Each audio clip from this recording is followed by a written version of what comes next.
Here we have the 2004 Mercedes Benz E240. This is the W211 body, the first Mercedes E Class after the merger between Daimler and Chrysler. So I'm going to show you around this car, then I'm going to drive it. But before that, please don't forget to smash the like button for the YouTube algorithm. And don't forget to subscribe to my channel to see more car reviews.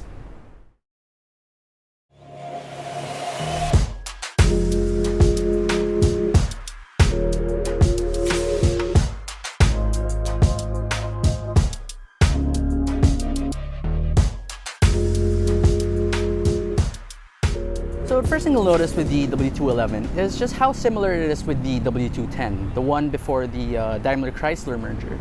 It has the same round headlights, the quad round headlights, but as you go on to the side, it's just completely different. It looks nothing like 210, it looks way more refined, and the rims on this one are actually really nice. These are 17-inch rims wrapped in Falcon ZX ZE914 tires, and they're very nice. They're very thick. This car looks like it has new tires on it. Here at the back, you'll see that really it's just a big departure from the sort of boxy trunk of the 210. Has a nice chrome accent over there. Got nice headlamps and tail lamps, which look like the ones from the W220. And the lines on this one, the curves, they're just more smoother than in the W210. Notice that the interior is actually really nice.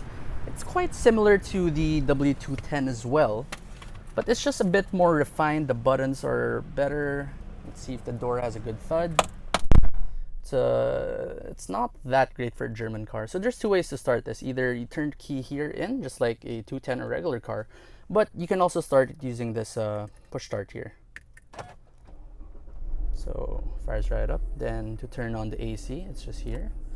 Buttons. This one actually has a quad zone climate control, so you got two in the front and two more at the back. This one, by the way, it's probably showing that it's blinking on screen. That's just because of my camera. It's actually not blinking here in the car. Inside the car right now, you can see that we have this visit workshop thing. There's something wrong with the battery, the key, and the car's battery itself. But aside from that, this car is actually alright. There's nothing major with this car that's wrong. This has 57,166 kilometers. The gauges on this one are really nice. The steering wheel is also really nice. You got wood on top, then you got your nice chrome Mercedes badge, which was actually first used on the W210 facelift model. On the side, you got leather and more wood at the bottom. Over here on the left, you got your light switches. This one is actually very much faded. And you can even wash your headlamps using this button right here. Got a foot operated parking brake, so no stupid handbrake turns on this one, and you just pull this to release that and pull for fog lamps. Over on the left, you actually have your power seat adjustments with 3-way power memory settings.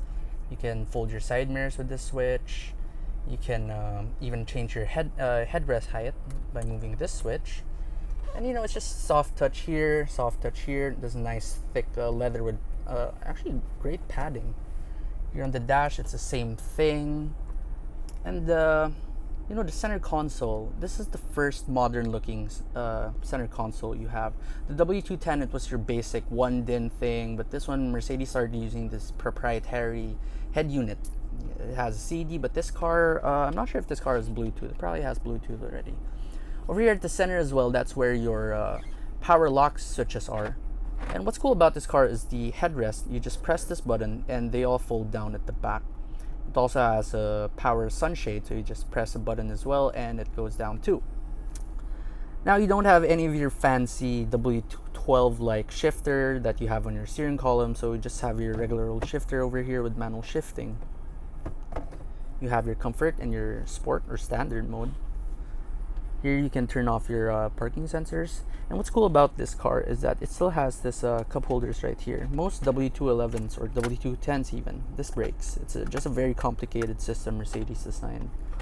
Press it down and close it like that. Here also in the center armrest, you can actually lift this up and this one opens to the side. And this one, you lift it up and you got a nice size cubby inside, but there's not much in there. It's not heated nor cooled. You don't have any ports. Moving on to the center part, center right, you have a cubby here, a strange looking cubby.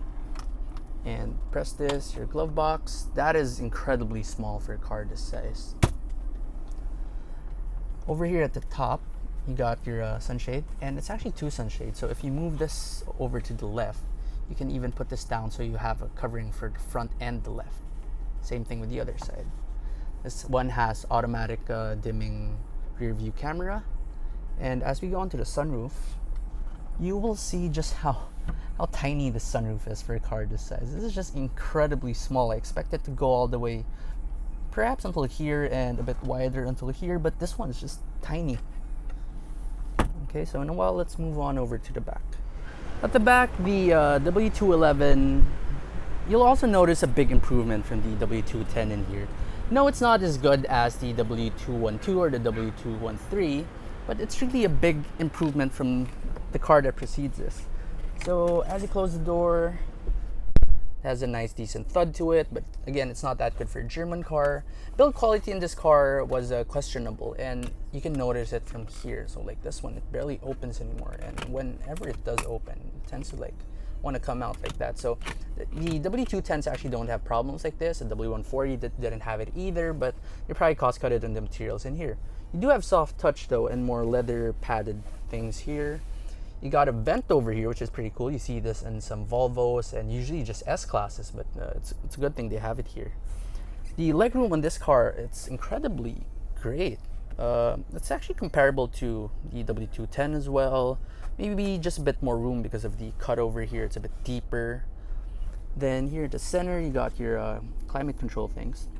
So you got left and right as well. So again, this car has quad zone. What's interesting about this is you can actually press this and it goes all the way down to like 11 degrees Celsius. I have never ever seen an AC system that can go all the way down to 11 degrees. This is quite interesting. So moving on, in the center, you got these your armrest. It's just a standard armrest, but you press this, lift it up. Got a cubby here. You got places to put some cards. Yeah, just cards, a pen probably. Close this down. You push this one, and you have 3 cup holders, or maybe more like 1 and 2 halves, which make 2, because that's just an incredibly weird size. Maybe a Red Bull over here and an Absolute bottle. Yeah, it's really a weird size.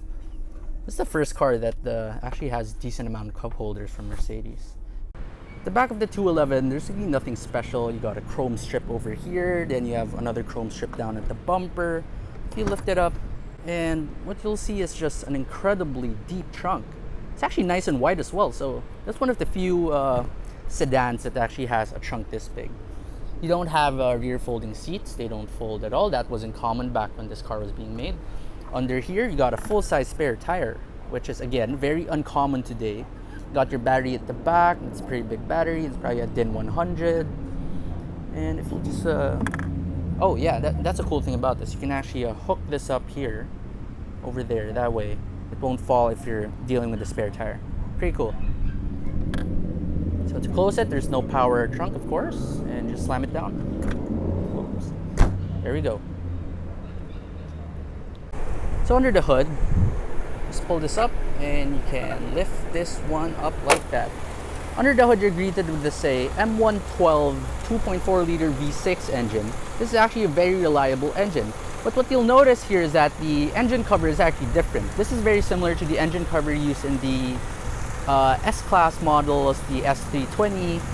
If you saw other videos on the W210, you'll notice that it also uses the same M112 engine, but it has a different engine cover. So this one's just really nice. You got so much space in here. That way, Mercedes was able to fit a V8 in some of the models of this car. And aside from that, there's really nothing much special with this as well. This is also the first E Class to again use your double wipers. The other E Classes before, they were using the single monoblade telescoping wipers.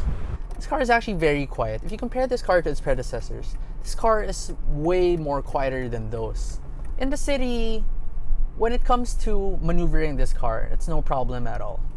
I have a W204 C Class as well, and the turning radius on this car and that is actually quite similar. despite the fact that this car is way longer than that. One complaint I have with this car is the brakes. They feel really, really weird. They're very hard. I don't know if this car is not maintained well. I'm pretty sure it is, but it just feels really wrong. And second thing with this car is, if you compare it again to the W210, it feels quite heavy. Power-wise, not the maneuverability. So right now it has the same engine and it's quite slow. The transmission is doing a great job of picking the right gears for me, but it's just not, it's not great. If you compare this car to the 5 Series from this era, the E60 model, this car is still more comfort oriented instead of like a sporty nature, sporty drive oriented type of vehicle. But you know, it's not gonna compare to modern E-classes like the 212 or the 213. Since this car handles a bit better, the one trade-off that this car has is that it's a bit bumpier on the potholes and on the speed bumps compared to a W210.